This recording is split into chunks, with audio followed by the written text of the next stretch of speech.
Watching films that can be viewed in a daze or drunken stupor can still prove entertaining, but there are lots of motion pictures out there that reward viewers for obsessing over them in ways that probably warrant a trip to the mental health clinic afterwards. The thing is, filmmakers love to include little jokes, references, moments of foreshadowing, or plot-based clues for people to discover during a second or third viewing, and quite frankly, it'd be rude not to acknowledge them.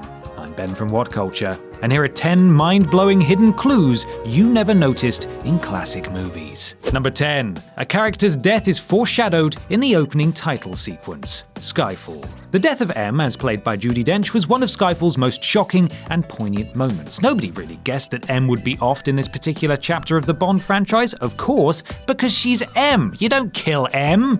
Apart from now. Still, the keen-eyed observer might have decoded M's fate far sooner than most moviegoers, given that it's subtly hinted at during Skyfall's opening credits sequence. Yep, that's Judi Dench's name superimposed over a shot of a gravestone. If you were clever enough to put two and two together when you first saw this, maybe consider joining MI6. Number 9. An offhand remark from a recall technician explains the ending. Total Recall. If you've seen Total Recall, you probably came out scratching your head. Was it all a dream, after all? The answer has been long debated, and although there are certainly lots of clues littered throughout Total Recall addressing both sides of the argument, there's a throwaway line at the beginning of the movie that lets us know the truth. Whilst setting up the specifics of Quaid's procedure, a recall technician can be heard casually saying, "Blue sky on Mars." Blue sky on Mars. Been married long? Whilst being handed a chip, which is of course a reference to what happens at the end of the movie when Quaid terraforms the planet, confirming it's all a dream. Number 8. Red calls Andy's plan a shitty pipe dream. The Shawshank Redemption. At one particularly memorable part of the movie, Andy begins telling Red about his ambitious plan to escape to an obscure place in Mexico, to which Red, ever the realist, tells him, "I don't think you should be doing this to yourself, Andy, it's just shitty pipe dreams." This is a pipe dreams. Although the first time we hear that line, it doesn't seem like anything out of the ordinary, in retrospect it's actually a brilliant clue as to how Andy will eventually escape from Shawshank at the end of the movie, via a shitty pipe. Number 7. Mr. Orange's true colours are revealed in the first 20 minutes. Reservoir Dogs. Traditionally speaking, Quentin Tarantino movies are so jam-packed with nods and references that it's a wonder they don't explode over the screen under the weight of it all. The writer-director has been scattering all sorts of tidbits throughout his movies since his debut.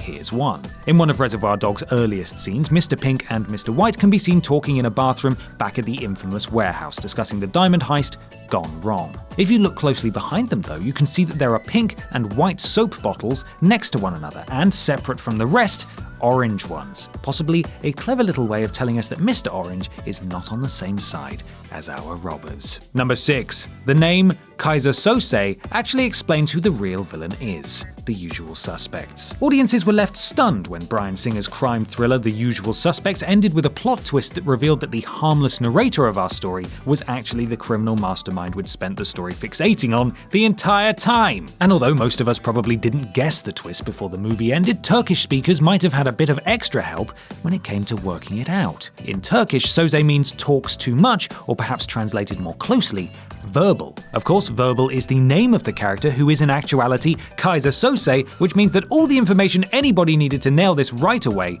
was there in the name. Number 5. Dick Halloran's death is foreshadowed via Danny's toy, The Shining. Director Stanley Kubrick was renowned for his obsessive attention to detail, and it certainly shows in The Shining. If we take a look at this scene from the beginning of the movie, you can see the little black teddy bear wearing a red jumper on the floor. At first, it just seems to be what it is, a toy on the floor left by Jack's son Danny. But get a load of the same area later on when we witness the death of Dick Halloran. He's killed in the same spot where the black teddy with the red jumper was placed, with the jumper more than likely symbolizing the blood. Number 4. Some well-placed fruit hints at a plot twist. Ace Ventura, Pet Detective. Besides Jim Carrey, Ace Ventura also stars Sean Young as a police detective named Lois Einhorn, who comes to blows with Ace. During one scene, he goes to visit this character in her office, and you can spot 2 apples and a banana, which looks a lot like a dick. Yep.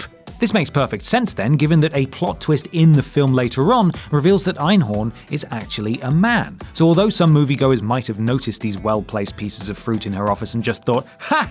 Penis joke!" they likely weren't expecting it to be such an apt, highly relevant penis joke. Number 3. Norman Bates tells the truth about his mother early on. Psycho. Norman Bates remains one of cinema's most popular villains because he's so damned creepy, which is mainly due to the fact that he has an unhealthy obsession with his mother, who he's preserving in the basement of his house. Yay! Which is why, had Marion Crane been a little more astute, she might have picked up on what was happening way before the infamous shower scene ever took place, given that Bates describes his mother as being as harmless as one of those stuffed birds, referring to the taxidermy preserved animals in the parlor when they're both having dinner. Number 2. A seatbelt joke hints that dinosaurs can reproduce. Jurassic Park. It turns out that frog DNA was used to fill in the genetic gaps when making dem dinos, and as some frogs can change their genders, it rendered the scientists' efforts to keep them from breeding by making them female a little moot. Faced with 2 buckles on his seatbelt, which are referred to as the female ends, and no clasp, Dr. Grant improvises and ties them together, thus creating the perfect metaphor for what will eventually happen when 2 female dinosaurs adapt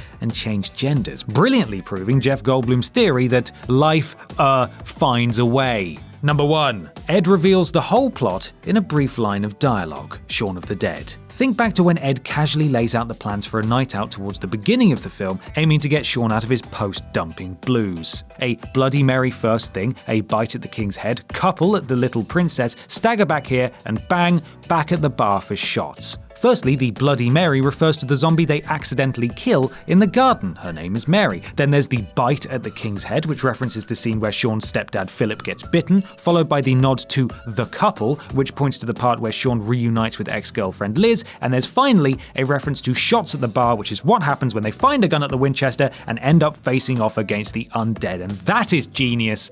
Genius work there. Good stuff. And that's our list. Make sure you subscribe to the Whatculture YouTube channel for more lists like this, and don't forget to visit whatculture.com for daily news and articles. I'm Ben from Whatculture, and thanks for watching. Oh, hello there. I'm billionaire philanthropist, not Bruce Wayne, and as you may have heard, we've actually started up a Whatculture comics channel. Oh, that's better.